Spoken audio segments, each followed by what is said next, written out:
Salut. On a tous, en fonction de qui nous sommes, des préférences concernant ce que l'on mate en ligne. Moi, c'est beaucoup de vulga, de géopolitique, d'actu et finalement très peu de divertissement pur et dur. Et pourtant, il y a un truc qui m'a happé récemment sur TikTok et avant que je me retrouve devant, je n'aurais jamais cru une seule seconde que ça pourrait m'intéresser. Les mecs qui nettoient des piscines. Ah bah encore une vidéo sur TikTok et ses phénomènes, hein. Après déjà 2 tirs, on continue la saga avec celle-là quoi. C'est peut-être un signe qu'il faut que je me calme avec cette appli aussi.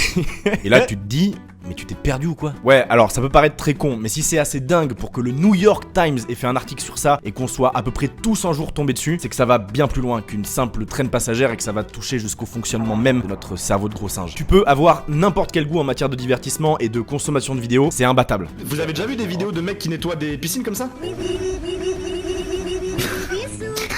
Bon, mais d'abord on va résumer pour les 2-3 qui se seraient perdus. Voici l'histoire. Miles Laughlin, c'est un anglais qui nettoie des piscines depuis plus de 11 ans. Et comme tout le monde en 2020, il a téléchargé TikTok juste pour voir. Et le 21 mai de la même année, sous le pseudo de The Pool Guy, il poste son quotidien en un petit montage fait à l'arrache. Et là, démarre l'improbable. La vidéo fait des millions de vues, il continue et le succès désemplit pas. Sur TikTok, tout le monde peut faire une micro-percée et puis plus rien réussir ensuite, mais lui, y a pas une vidéo qui fail, c'est abusé. Logiquement, 2 mois seulement plus tard, un de ses TikTok éclate les 55 millions de vues. Wesh, c'est plus du double de ce que j'ai fait en 5 ans sur YouTube, là, le couze.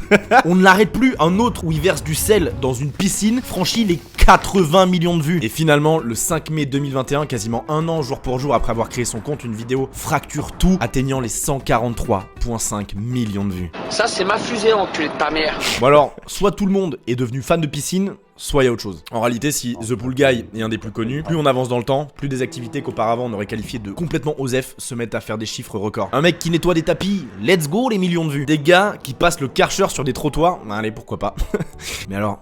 pourquoi je me casse le cul en fait? Et eux ça marche. Par contre leur pseudo vraiment je crois que c'est la meilleure partie du bail. Got that pressure.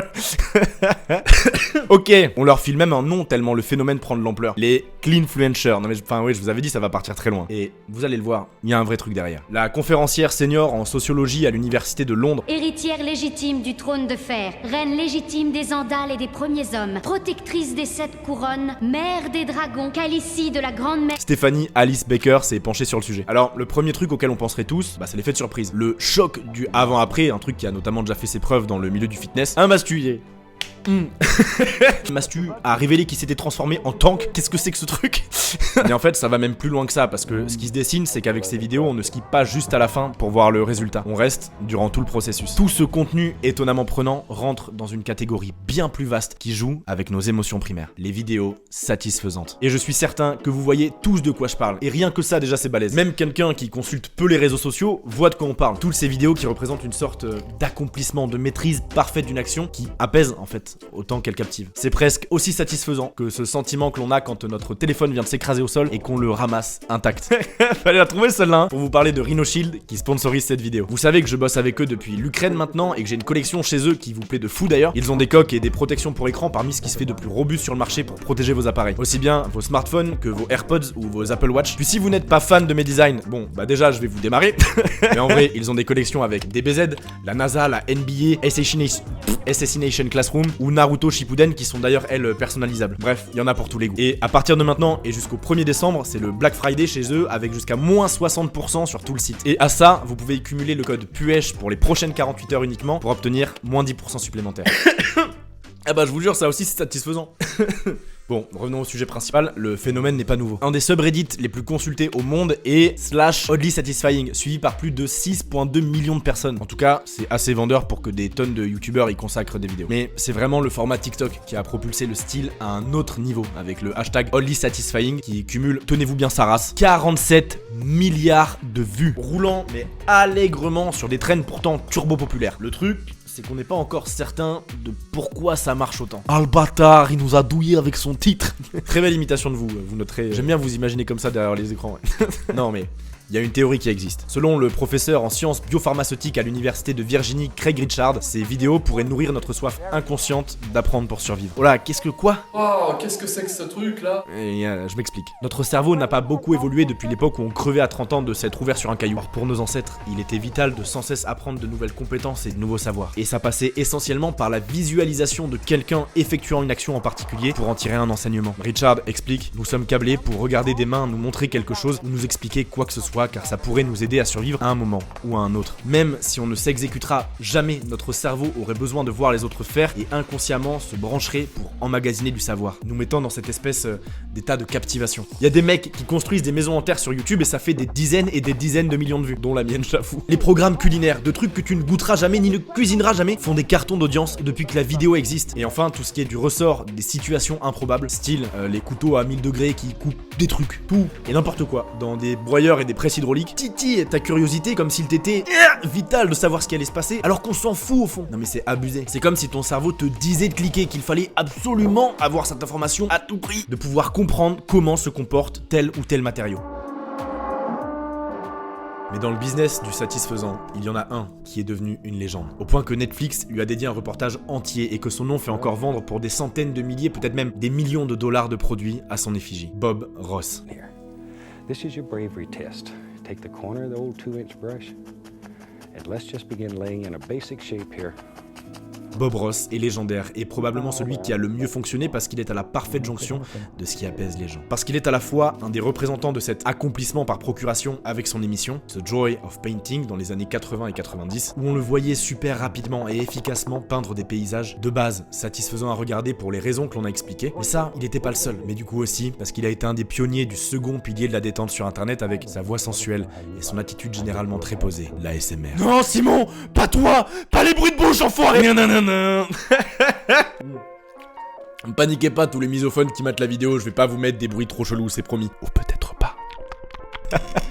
L'ASMR c'est pareil, c'est tellement devenu huge que tu peux pas ne pas en avoir entendu parler même si tu t'en tapes d'internet. Pour vous donner un ordre d'idée, j'ai lancé ma chaîne YouTube à peu près en même temps qu'une américaine qui s'appelle GB ASMR. Vous voulez qu'on compare où est-ce qu'on en est, elle et moi, ou on va pas refaire l'état des lieux complet, hein. Je pense que vous voyez à peu près tous en quoi consiste l'ASMR pour Automatic Sensorial Meridian Response. C'est le nom qu'a donné une certaine Jennifer Allen à cette espèce de sensation de massage du cerveau, de détente, d'orgasme cérébral, certains disent, qui remonte tout ton corps jusque dans ton crâne. D'ailleurs, elle explique avoir fini par qualifier le phénomène d'ASMR, qui est un truc assez clinique finalement, pour se détacher le plus possible de la connotation sexuelle que ça commençait à prendre avec des termes comme orgasme, tout ça quoi. Parce qu'avant de devenir une usine à gaz à vue sur internet, c'est quand même le troisième terme le plus recherché sur YouTube en 2021 entre PewDiePie et Billie Eilish. Voilà, la ASMR, personne n'arrivait à mettre un mot dessus quoi. En 2009, t'avais des articles sur des blogs qui s'intitulaient Weird Sensation Feels Good, où des gens échangeaient sur cette sensation, mais bon, la galère quoi. C'est exactement le même mood que quand on foutait sur des forums. C'est quoi la musique qui fait avant Shazam genre. Mais moi j'avais des profs au collège et au lycée, quand ils parlaient, j'étais incapable de suivre le cours tellement ça m'apaisait genre. Mais j'avais aucune idée d'où sortait cet effet avant que internet me le balance au visage. Après les forums, c'est passé à un groupe Facebook qui réunissait des dizaines de milliers de personnes aux quatre coins de la planète, Afrique du Sud, États-Unis, Australie. Et avec ce groupe ont émergé pour la première fois des vidéos avec la volonté claire de reproduire ce phénomène étrange et hasardeux. Selon l'histoire, voici donc la toute première vidéo ASMR intitulée Whisper One, Hello. I thought that I'd make some videos of me whispering because I absolutely love listening to people whisper, which is really, really weird.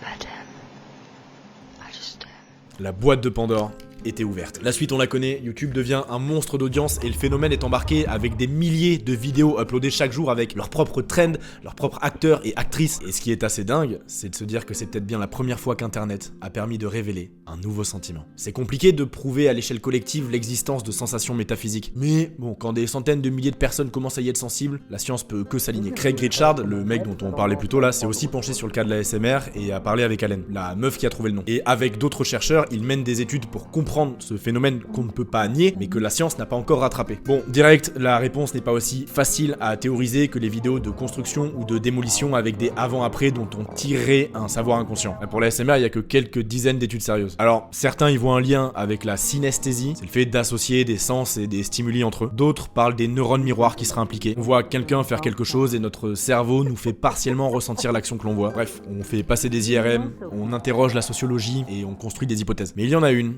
qui, perso, je trouve, se démarque. L'intimité, c'est un besoin humain. Il y a celle de premier ordre, notre famille, nos amis, notre copine ou notre copain. Et puis, il y a les autres. L'article du New York Times a ce paragraphe qui personnellement me parle. Chaque activité a un seuil d'intimité acceptable. Pour la plupart des gens, il est normal d'exprimer que vous aimez vous faire shampouiner les cheveux dans un salon. Il est moins normal de dire que l'on éprouve du plaisir à passer un test de la vue ou à établir un contact visuel avec une serveuse curieuse. Ces normes affectives peuvent être contre-intuitives, surtout si l'on considère que nombre de nos emplois exigent des employés qu'ils feignent une attention affectueuse. Pourtant, elles existent pour une bonne raison. C'est une chose de demander à quelqu'un de vous chausser, c'en est une autre de le faire participer à votre recherche de confort humain. Dans les vidéos ASMR, les gens s'adonnent à des tâches ordinaires tout en mettant en avant ses plaisirs de second ordre. Les priorités habituelles du test oculaire sont déformées. Il s'agit moins de myopie que d'instructions chuchotées et de lumière chaude. Et à une époque définie par la solitude et la dislocation, c'est beaucoup demander à quelqu'un de s'en détourner. En bref, l'ASMR serait l'équivalent d'une pilule de complément alimentaire lors d'un repas, mais pour notre besoin d'attention